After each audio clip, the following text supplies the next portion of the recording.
Hai teman, selamat datang di channel Sekate New. Jangan lupa pada teman-teman untuk like, komen, dan subscribe supaya tidak ketinggalan update dari channel ini. Mimin ucapkan terima kasih. Selamat menyaksikan. Wanita solehah milik Casanova, bab 31.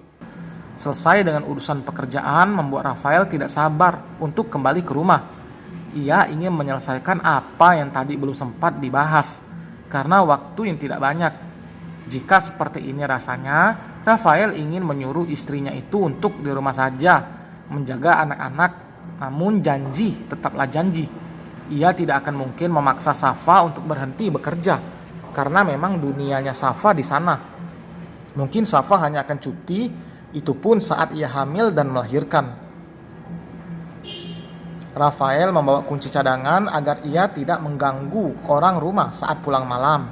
Rafael pulang agak telat karena tadi diajak makan malam oleh Alia, selaku pemilik agensi. Alia dekat dengan semua anak asuhnya. Ia selalu memberikan apresiasi pada orang-orang yang berprestasi. Jam 9 lebih 10 menit Rafael baru sampai di rumah. Saat masuk ke dalam tidak terdengar suara gaduh apapun, karena anak-anak juga pasti sudah tidur. Tidak hanya anak-anak, bahkan babysitter yang mengasuh mereka pun ikut beristirahat. Astagfirullah, Rafael kaget saat melihat istrinya tertidur di sofa. Safa menunggu suaminya pulang sampai ketiduran, bukan karena cemas dengan pikiran negatifnya pada Rafael, namun Safa hanya ingin menyambut suaminya saat pulang kerja. Tidak tega membangunkan sang istri, Rafael menggendong wanita itu ke dalam kamar. Wajah lelah Safa bahkan terlihat jelas.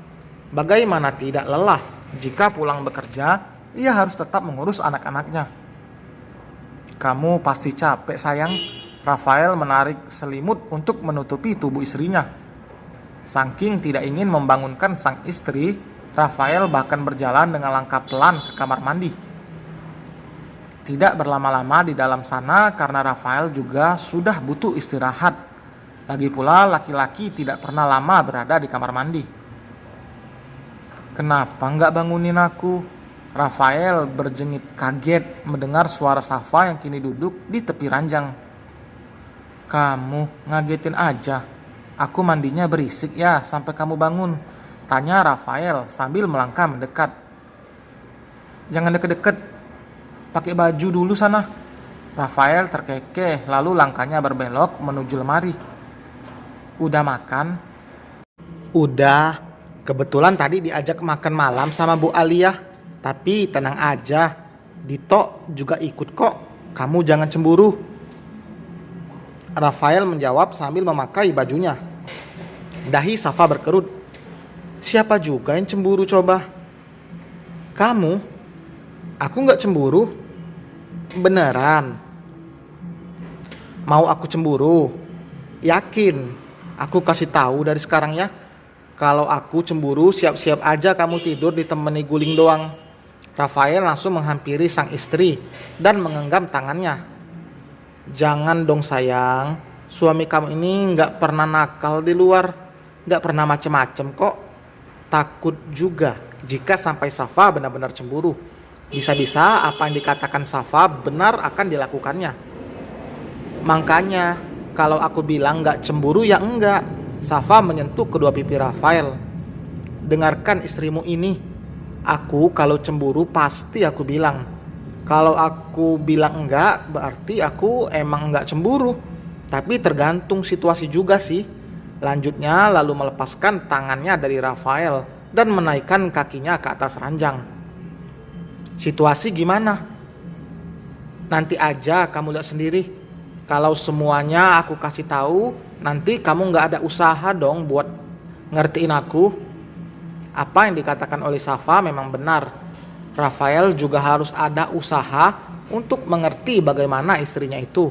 Harus belajar peka tentang apa yang disukai dan apa yang tidak disukai oleh sang istri.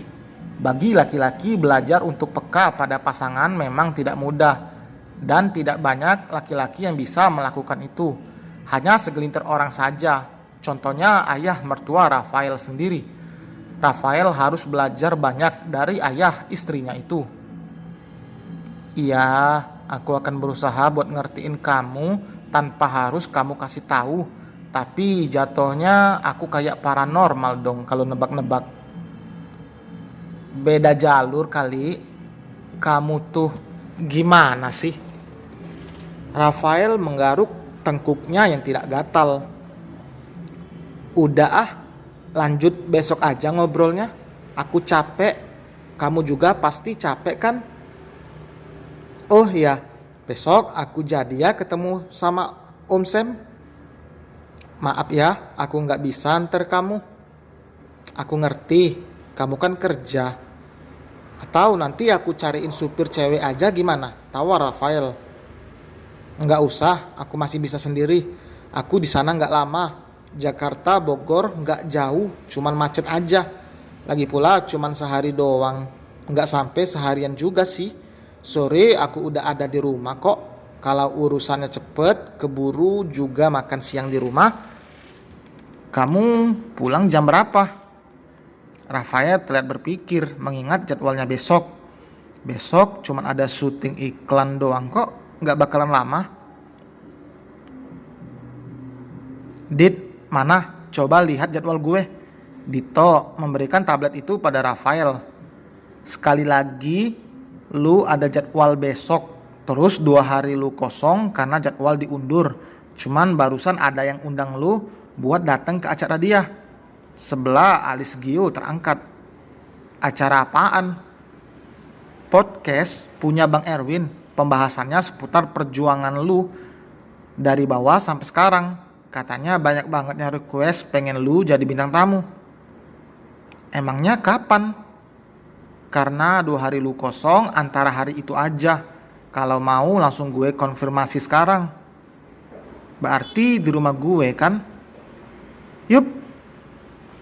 Gue tanya bini gue dulu. Erwin, seorang presenter yang memiliki channel sendiri. Saat melakukan podcast, biasa ia mendatangi langsung ke rumah bintang tamunya. Rafael juga bukan kali ini saja pernah diundang. Tapi sebelum-sebelumnya ia menolak karena jadwalnya yang begitu padat. Jikapun diwawancarai, tidak pernah ia mengatakan dengan detail seperti apa perjalanannya. Rafael termasuk model famous.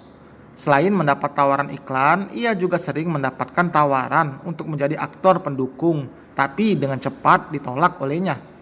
Jika mengejar popularitas, mungkin Rafael akan mengambil semua tawaran. Namun bukan itu yang diinginkan oleh Rafael. Ia bukan orang yang munafik. Ia bekerja untuk mendapatkan uang yang banyak. Setelah mendapatkan uang, ia akan membuat usaha sendiri agar ilmu yang didapatkannya saat kuliah tidak sia-sia. Rafael juga menyadari tidak akan selamanya ia akan menjadi seorang model. Kiprahnya sudah ke kancah internasional. Namun Rafael tidak akan sayang untuk mundur dari karirnya itu karena ia sudah berjanji pada dirinya sendiri untuk berhenti dari profesi ini setelah menikah. Gimana? Tanya Dito setelah Rafael barusan bicara pada Safa yang saat ini masih berada di Bogor. Boleh aja sih, tapi nanti di rumah gue aja, jangan di rumahnya Safa. Ya terserah lu. Jadi gue konfirmasi nih ke Bang Erwin. Iya, Rafael dan Safa sepakat untuk tidak mengekspos anak-anak. Safa hanya tidak ingin anak-anak nantinya menjadi tidak nyaman. Masalahnya, Rafael bukan orang biasa. Ia juga takut nanti ada penggemar fanatik Rafael yang mungkin akan menyakiti anak-anak. Tidak hanya anak-anak, bahkan Safa pun tidak pernah mau dirinya diekspos. Sebagai orang yang memiliki banyak penggemar, Rafael juga ingin memiliki privacy. Meski nanti ia sudah berhenti dari dunia yang membesarkan namanya.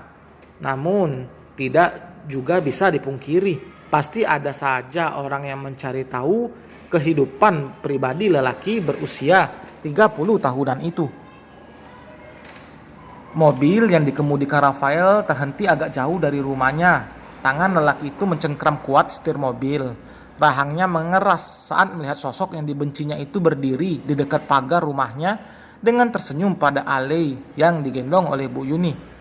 Mobil yang sempat terhenti itu melaju kembali sampai tepat di depan rumah. Lelaki itu turun dari mobil sambil membanting pintu dengan kerasnya. Bu Yuni yang melihat anaknya datang jelas saja kaget, begitupun Pak Jaka. Ia tidak menyangka Rafael pulang, padahal baru saja Bu Yuni mengatakan jika Rafael sedang pergi dan biasa pulang sore atau malam. Tapi ini masih siang. Rafael sudah pulang. Pak Jaka yang saat itu akan pulang memang mengurungkan niatnya.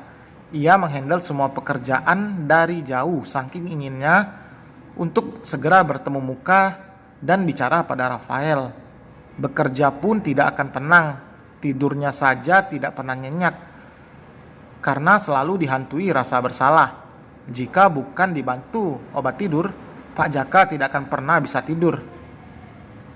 Ada urusan apa Anda datang kemari? Hati Pak Jaka rasanya sakit sekali mendengar Rafael bicara seperti itu. Namun ia sadar untuk tidak marah dan kecewa karena sikap Rafael padanya. Kakek, ayo masuk. Ale malah menarik tangan Pak Jaka masuk ke dalam rumah. Tadi Bu Yuni mengatakan pada Ale jika Pak Jaka adalah ayahnya Rafael. Ale yang selalu ingin tahu itu bertanya saat melihat Pak Jaka yang berdiri di depan gerbang. Tadi ia dan Bu Yuni akan keluar dan ingin membeli bakso. Rafael mengepalkan tangannya, ingin mencegah dan adu mulut tidak mungkin karena ada Ale di sana. Rafael semakin marah karena melihat Pak Jaka yang tidak menolak saat Ale mengajaknya masuk. Raf, Ibu bisa jelaskan? Rafael menghela napas berat. Kenapa dia ada di sini, Bu? Papa, Nenek, ayo masuk. Ale berteriak dari ambang pintu. Tidak ada pilihan lain. Keduanya masuk ke dalam rumah. Rafael harus menahan emosinya sejenak. Meski rasa di dadanya sudah bergejolak. Pak Jaka merasa ini adalah kesempatannya. Siapa tahu dengan ia yang bisa dekat dengan anak sambung Rafael, ia mampu mengetuk pintu hati anaknya yang sudah lama tertutup karena sakit hati yang mendalam.